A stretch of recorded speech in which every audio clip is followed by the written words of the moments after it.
নমস্কার, বাংলা স্ফিয়ারের বিশেষ প্রভাতী অনুষ্ঠানে আপনাদের স্বাগত জানাচ্ছি।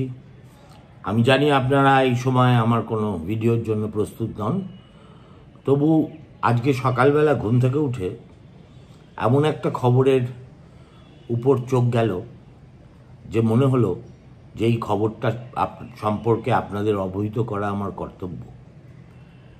এবং যেহেতু আপনারা জানেন যে এই মুহূর্তে ভারতবর্ষে একটা শোরগোল পড়ে গেছে ইলেকটোরাল বন্ড নিয়ে। ইলেকশন কমিশনের কাছে স্টেট ব্যাংক অফ ইন্ডিয়া তাদের হাতে যা তথ্য ছিল তুলে দিয়েছে। শুক্রবার বিকেল 5টার সময় 5টার মধ্যে নির্বাচন কমিশনকে সেই সব তথ্য একেবারে তাদের ওয়েবসাইটে তুলে দিতে হবে। কিন্তু এর পাশাপাশি ইলেকটোরাল ট্রাস্ট এর মাধ্যমে কত বড় বড় কোম্পানি যে রাজনৈতিক দলগুলিকে, বিশেষ করে শাসক বিজেপিকে অর্থ সাহায্য করে যাচ্ছে, তার একটা নতুন দিক আজকে খুলে দিয়েছে একটা রয়টার্সের অন্তর্তদন্তমূলক প্রতিবেদন। সেই প্রতিবেদনটি পড়েই আমার মনে হলো এর সারমর্মটুকু অন্তত আপনাদের জানিয়ে রাখি, কেননা দিন যত গড়াবে তত এই বিষয়টা নিয়ে বহু চর্চা হবে বলে আমার বিশ্বাস। দেখুন, ভারতবর্ষে 14টা ইলেকটোরাল ট্রাস্ট আছে। তার মধ্যে যেমন একটি আছে টাটাদের। সেখানে টাটারা তাদের টাকা রাখে এবং একটা সুনির্দিষ্ট নীতির ভিত্তিতে সেই টাকা রাজনৈতিক দলগুলোর তহবিলে দেওয়া হয়। সেই ভিত্তিটা হলো যে যার যেরকম স্ট্রেংথ লোকসভায়, সেই স্ট্রেংথ মোতাবেক তারা টাটার এই যে ট্রাস্ট তার থেকে সাহায্য পাবে। কিন্তু এর বাইরেও অনেকগুলি ট্রাস্ট আছে যাদের খবর আমরা রাখি না। এবং আজকে রয়টার্সের যে খবরটি বেরিয়েছে, সেই খবরে এমন একটা অখ্যাত ছোট ট্রাস্ট আছে যাদের কর্মচারীর সংখ্যা মাত্র 2 এবং দিল্লিতে একটা ইংরেজিতে যাকে বলছে এরা একটা নন ডেসক্রিপ্ট অফিসে তারা সাধারণত বসে, অথচ তাদের মাধ্যমেই শয়ে শয়ে কোটি টাকা আমাদের দেশের রাজনৈতিক দলগুলি পেয়ে যাচ্ছে। এই ট্রাস্টটার নাম হচ্ছে প্রুডেন্ট। এখন দেখা যাচ্ছে যে 2013 সালে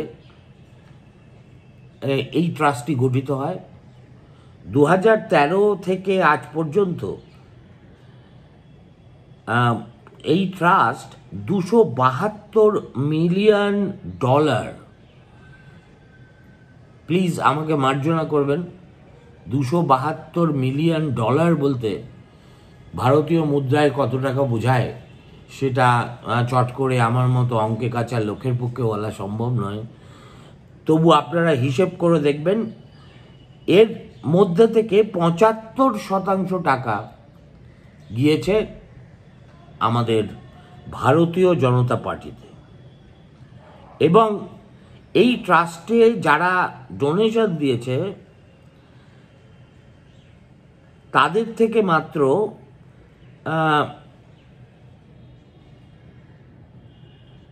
একটা খুবই অল্প সংখ্যক টাকা পেয়েছে বিরোধী দলগুলো। বিরোধীরা যা পেয়েছে তার থেকে 10 গুণ বেশি পেয়েছে একা বিজেপি। এখন এটাও একটা নির্বাচনী তহবিল গড়ে তোলার অন্যতম বৈধ পথ। যদিও এই ইলেকটোরাল ট্রাস্টের মাধ্যমে কারবারগুলো সাধারণত আমাদের চর্চায় আসে না, যতটা ইলেকটোরাল বন্ড, যেটা ব্যাংক থেকে কিনে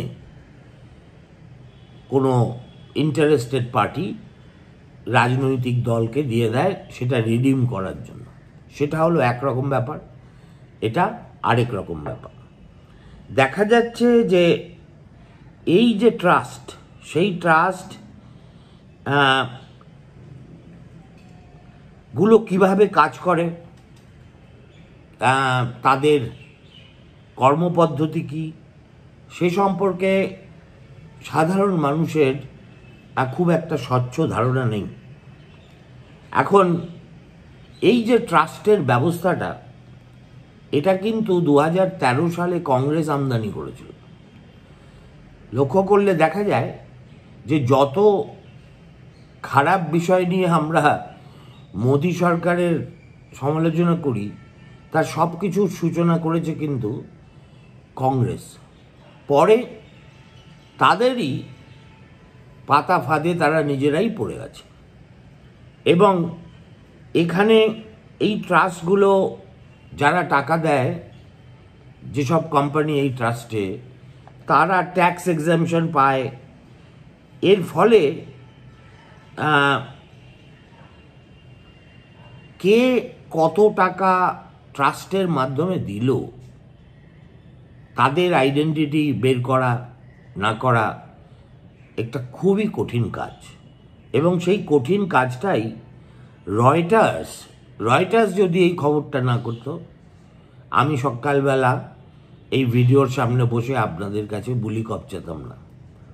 কিন্তু রয়টার্স একটি অসাধারণ কাজ করেছে এবং প্রচুর রিসার্চ করে লোকজনের সঙ্গে কথা বলে তারা তার ফলাফল বের করেছে, যেটা এই ভোটের মুখে একটা অবশ্যই খুব গুরুত্বপূর্ণ খবর বলে আমার মনে হয়। প্রুডেন্টকে, এই যে ইলেকট্রাল ট্রাস্ট প্রুডেন্ট, তাদেরকে রয়টার্সের লোকেরা জিজ্ঞেস করেছিল যে তারা কিভাবে, কোন বেসিসে পলিটিক্যাল পার্টিগুলোকে টাকা পয়সা দেয়। তারা একটি কথাও কাউকে বলেনি।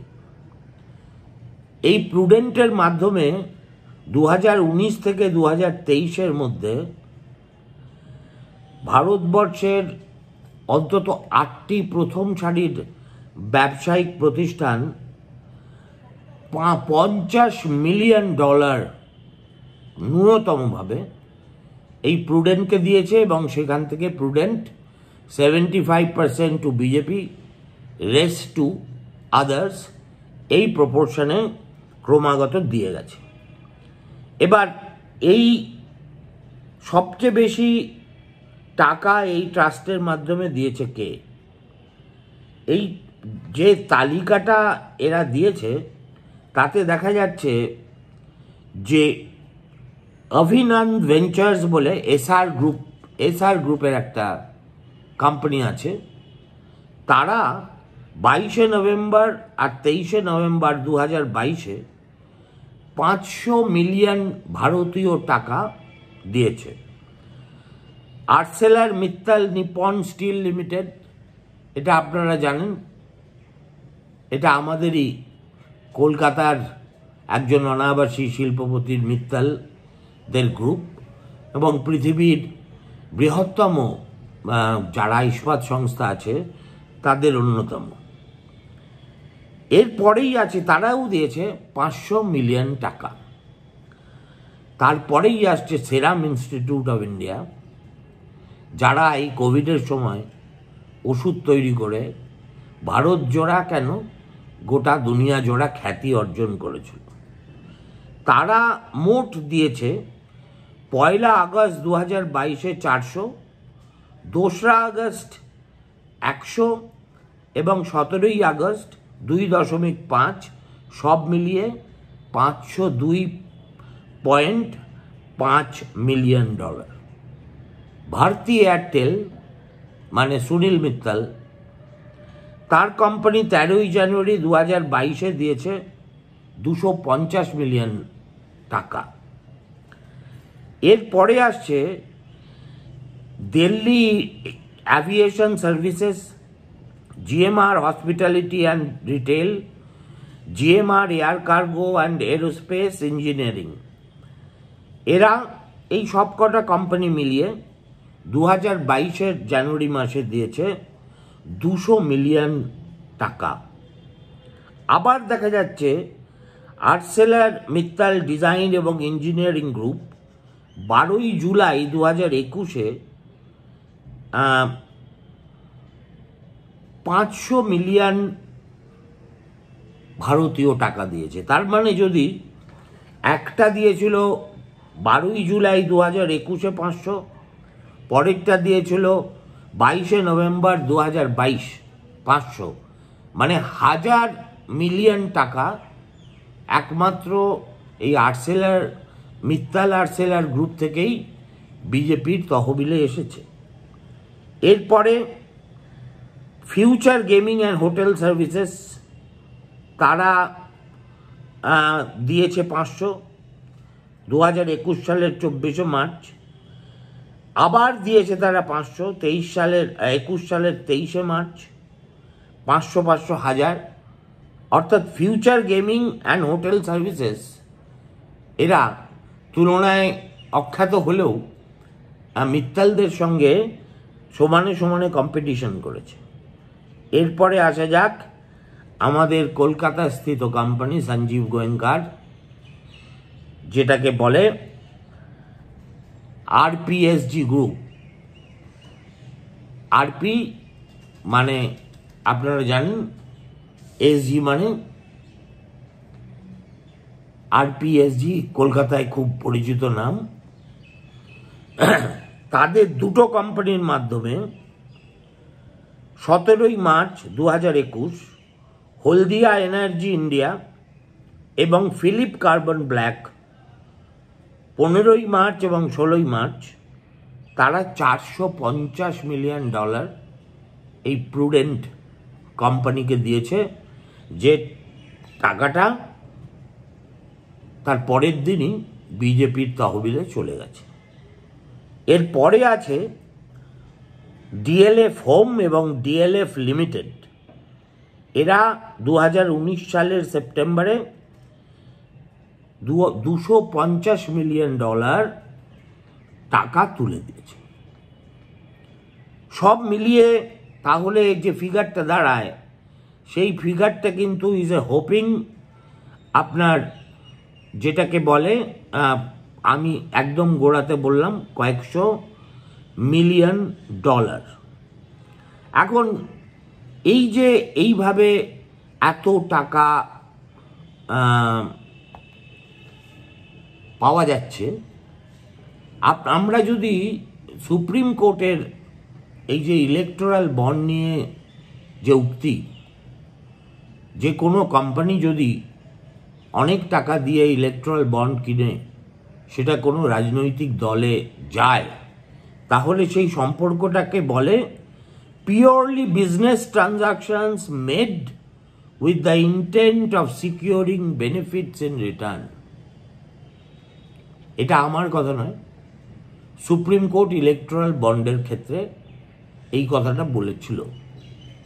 আমার ধারণা এই একই লজিক এই অখ্যাত ইলেকটোরাল ফান্ডের মাধ্যমে বিভিন্ন রাজনৈতিক দলের কাছে যাওয়া টাকা সম্পর্কেও একই রকম প্রযোজ্য।